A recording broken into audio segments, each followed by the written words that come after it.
The Caitlin Clark stimulus package, also known as the newly agreed upon CBA deal. Make no mistake about it, folks.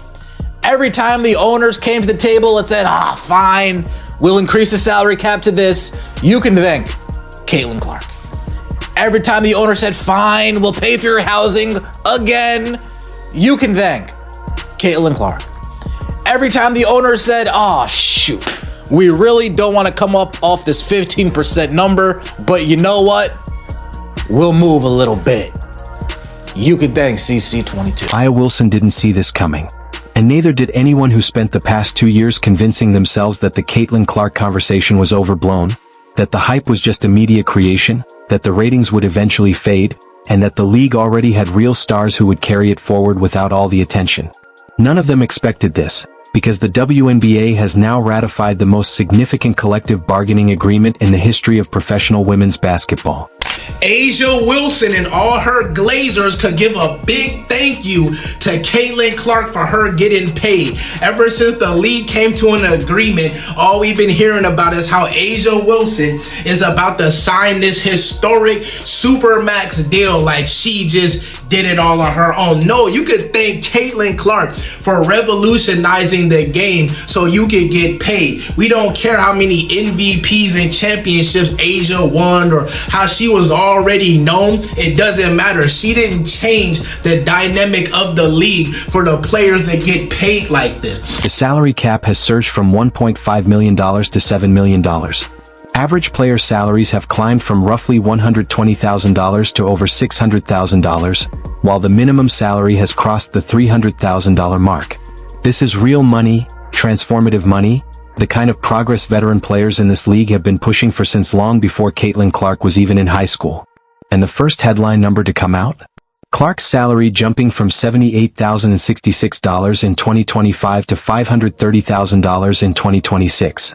And now the entire league is watching the moment unfold. For example, 2024 Rookie of the Year Caitlin Clark, who made $78,066 in 2025, is poised to see her salary jump to $530,000 in 2026. So this year, she is about to jump to that salary, okay? Now, the other jump, the new provision would also be applicable to younger stars such as Aaliyah Boston, who is max eligible in 2026, and Paige Beckers, who is max eligible in 2020. Here is what actually happened. The WNBA and the Players Association spent 17 months locked in negotiations that everyone in women's basketball knew were coming. The old CBA had become a relic, built for a league still fighting for relevance, not one breaking viewership records, selling out arenas and markets that hadn't seen that kind of demand in years, and commanding broadcast deals that would have seemed unimaginable just a few seasons ago. At the center of that surge in growth, across every meaningful metric in every room where executives were now paying attention, was one player. The reason why they had the battery in the back that they had was because of Caitlin Clark's impact.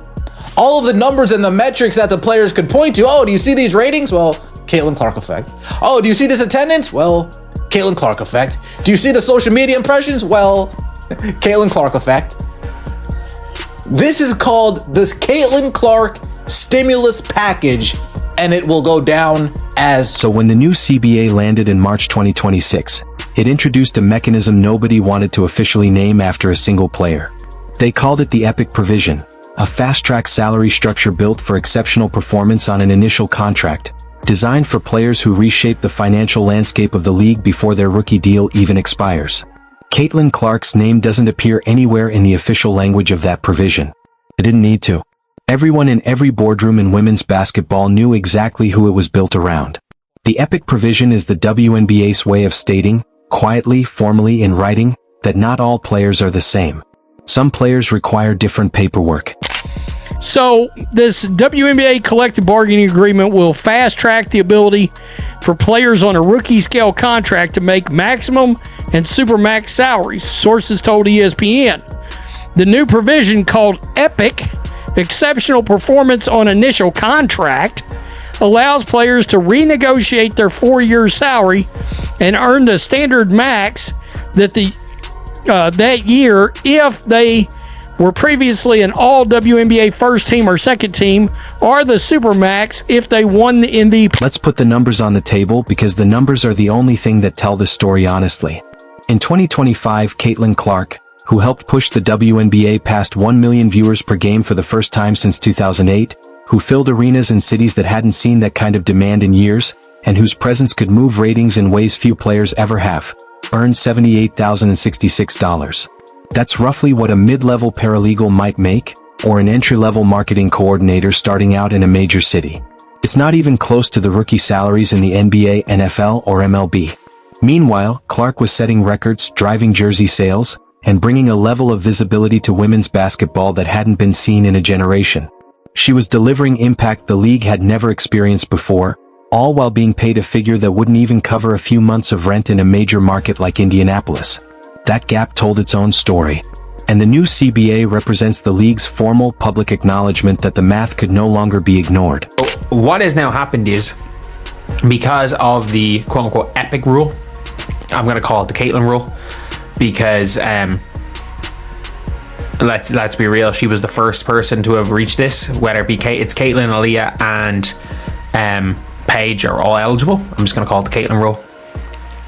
Just like the old Rose rule in the NBA, we're going to call it the Caitlin rule.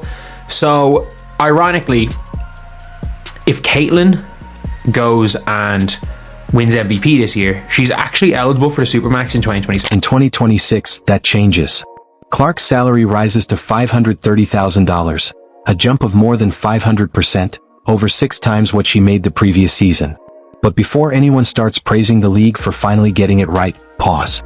Because even at $530,000, this is still one of the most dramatic gaps between value and pay in modern team sports.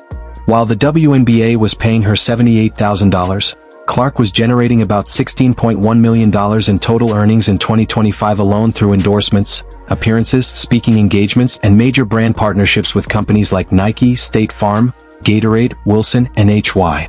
She ranked among the top-earning female athletes in the world. In context, the league's salary accounted for less than half of 1% of her total income. The WNBA was getting franchise-level impact at a fraction of the price, something that doesn't sit comfortably in any straightforward business analysis. So yes, the jump to $530,000 is real. It's meaningful. It's justified many times over. But it still doesn't come close to reflecting her full economic impact on broadcast deals, sponsorships, and sold-out arenas. The raise isn't justice. It's simply the minimum the league could offer without falling further behind reality. The way the team is structured, in order for this team to remain intact, Sophie would have to be willing to take a league minimum kind of deal, which is around $300,000. And I don't see that happening. Okay. And I believe also people are going to be shocked how much money Lexi Hall is about to be offered, because I think she's going to get offered $600,000 to $700,000 by somebody, and that is going to greatly complicate things. But this is where the story shifts from celebration to strategy, because when Clark's salary rises from $78,000 to $530,000, that money has to come from somewhere, and in a capped league, it comes out of the same limited pool used to build the entire roster.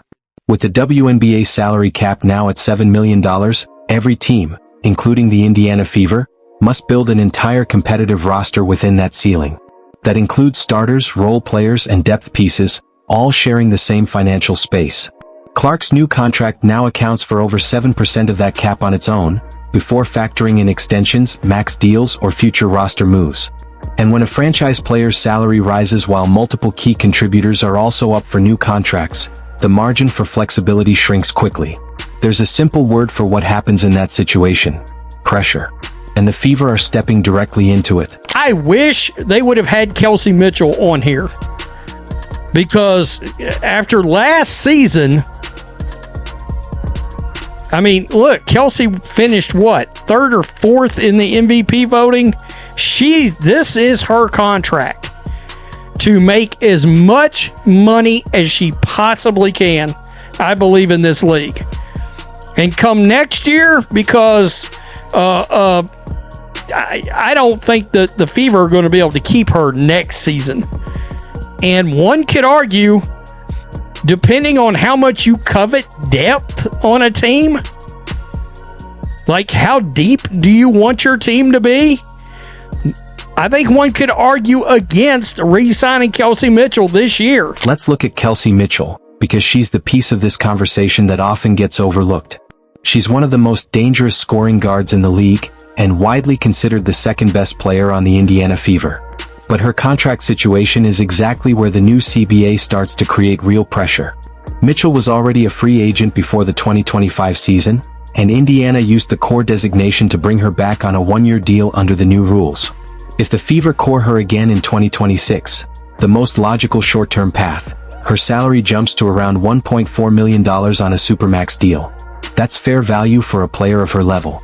But it also means she alone would take up about 20% of the Fever's $7 million salary cap. At the same time, Aaliyah Boston is max eligible, and Caitlin Clark, through the Epic provision, becomes eligible for a 3-year max deal around $1.3 million in 2027, potentially rising toward a $1.7 million Supermax extension in 2028. Now put that together: Clark at $1.3 million, Boston at max, and Mitchell at $1.4 million Supermax. Those three players alone would account for well over half of Indiana's total salary cap, before even signing a backup point guard, before filling out the forward rotation, before building the depth needed to compete at a championship level. That's the reality the Fever front office is facing. That's what a historic pay structure looks like inside a $7 million budget. I want Kelsey Mitchell to take a one-year deal instead of a multi-year deal due to this. Aaliyah Boston is eligible for the Supermax this year. The following year, Caitlin Clark is eligible for a Supermax, which could be worth $1.7 million, actually close to $2 million. So, who are you going to invest in? Kelsey Mitchell or Caitlin Clark? And that's why I say, don't play this game, Fever. I'm talking to organizations. I'm talking to Amber Cox, Kelly Crosskoff, and definitely Stephanie White. Don't mess this up. Please, for the love of God, do not mess this up. I don't mind if Kelsey Mitchell comes back for 1 year, but 1 year only. This is a classic small cap squeeze, something professional sports has seen many times across leagues, where a franchise player becomes worth more than the team's total payroll. You build something exciting. You identify your core. Your star earns the raise she deserves. A raise driven by fans, revenue, and every number on every spreadsheet in the building. But then the math catches up to the vision. The supporting cast gets harder to keep because the cap can't accommodate everyone at market value at the same time. Role players become unaffordable. Depth starts to thin out. A team that once won with a deep rotation and strong bench slowly gets stretched thinner with each offseason, as every new contract decision forces another difficult choice. Clark's raise is justified. The cap squeeze is inevitable. And those two realities aren't in conflict. They're just two sides of the same story. We're tired of the mindset of just be grateful for what you have. No, we need to dive into it. We need to have better workplaces, practice facilities, and it's not just for the women of the league now. We're talking about the women coming up, the future. We want them to have a safe space to where they can perform at a high level and get that revenue share, and to live on a salary that is what they've earned. That's livable. That is livable. You don't have to go over to Europe, go to other places. Absolutely. Aya Wilson remains central to any serious conversation about money in the WNBA. She's a two-time MVP, an Olympic gold medalist, a WNBA champion, and one of the most accomplished players the league has ever seen. Her resume is undeniable, both on the court and in the history of the game. At the same time, the past couple of years have reshaped the financial and cultural landscape around the league. Caitlin Clark's arrival brought unprecedented visibility, major commercial partnerships, and record-breaking viewership, earning her a level of off-court recognition and income that, in some cases, surpassed what even the league's most decorated veterans have seen. That contrast has fueled real conversations about value, visibility, and recognition in women's basketball. For players like Wilson, who have spent years pushing for pay equity and greater respect for veteran contributions, the new CBA represents progress, but also a reminder of how uneven that progress can feel. It's a complex moment. The league is growing, salaries are rising, and the financial structure is improving. But growth doesn't look the same for everyone, And reconciling generational shifts in visibility and earnings with years of established excellence is not simple. What it shows is that the WNBA is in a transition, one where multiple truths exist at the same time.